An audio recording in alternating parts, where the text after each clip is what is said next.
I have 5 little rules that you can follow as you find your spark and bring your spark to life.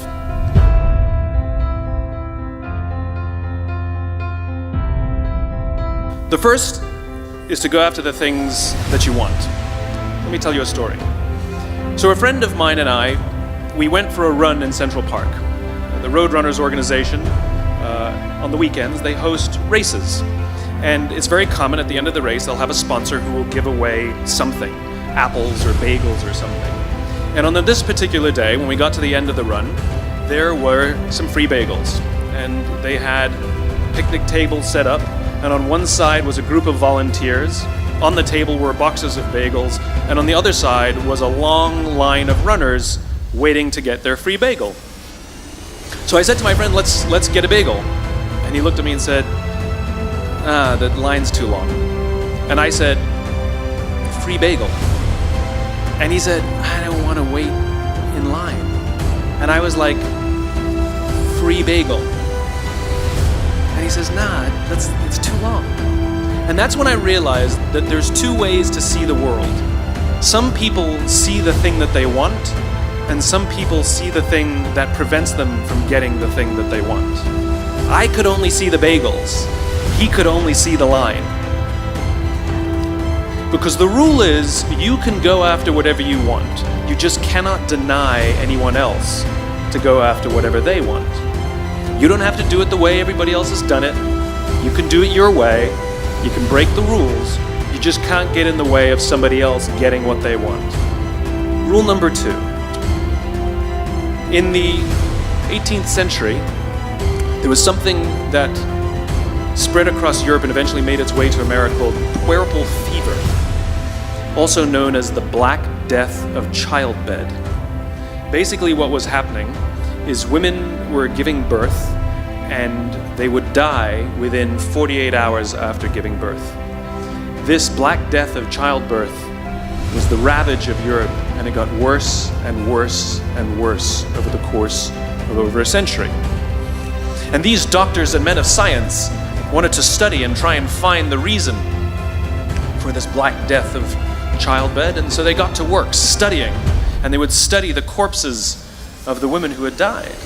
And in the morning they would conduct autopsies, and then in the afternoon they would go and deliver babies and finish their rounds.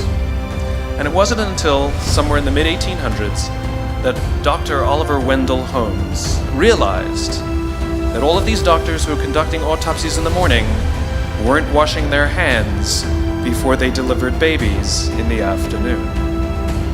And he pointed it out and said, guys, you're the problem. And they ignored him and called him crazy for 30 years. Until finally somebody realized that if they simply washed their hands, it would go away. And that's exactly what happened. When they started sterilizing their instruments and washing their hands, the Black Death of childbed disappeared. The lesson here is, sometimes you're the problem. Take accountability for your actions. You can take all the credit in the world for the things that you do right, as long as you also take responsibility for the things you do wrong. It must be a balanced equation. You don't get it one way and not the other. You get to take credit when you also take accountability. Lesson 3, take care of each other.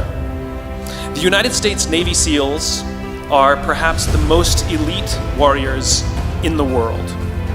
And one of the SEALs was asked, who makes it through the selection process? Who is able to become a SEAL? And his answer was, I can't tell you the kind of person that becomes a SEAL. I can't tell you the kind of person that makes it through BUD/S. But I can tell you the kind of people who don't become SEALs. He says the guys that show up with huge, bulging muscles, covered in tattoos, who want to prove to the world how tough they are, none of them make it through. He said the preening leaders who like to delegate all their responsibility and never do anything themselves, none of them make it through. He says some of the guys that make it through are skinny and scrawny. He said some of the guys that make it through, you will see them shivering out of fear. He says, however, all the guys that make it through, when they find themselves physically spent, emotionally spent, when they have nothing left to give physically or emotionally, somehow, some way, they are able to find the energy to dig down deep inside themselves, to find the energy to help the guy next to them. They become SEALs, he said. You want to be an elite warrior. It's not about how tough you are. It's not about how smart you are. It's not about how fast you are. If you want to be an elite warrior, you better get really, really good at helping the person to the left of you and helping the person to the right of you. Because that's how people advance in the world. The world is too dangerous and the world is too difficult for you to think that you can do these things alone. If you find your spark, I commend you. Now, who are you going to ask for help, and when are you going to accept help when it's offered? Learn that skill. Learn by practicing helping each other. It'll be the single most valuable thing you ever learn in your entire life. To accept help when it's offered and to ask for it when you know that you can't do it. The amazing thing is, when you learn to ask for help, you'll discover that there are people all around you who've always wanted to help you. They just didn't think you needed it because you kept pretending that you had everything under control.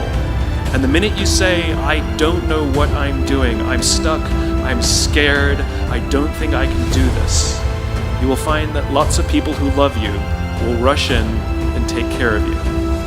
But that'll only happen if you learn to take care of them first. Lesson 4. Nelson Mandela is a particularly special case study in the leadership world because he is universally regarded as a great leader. He was actually the son of a tribal chief, and he was asked one day, how did you learn to be a great leader? And he responded that he would go with his father to tribal meetings, and he remembers 2 things when his father would meet with other elders. 1, they would always sit in a circle, and 2, his father was always the last to speak. You will be told your whole life that you need to learn to listen. I would say that you need to learn to be the last to speak.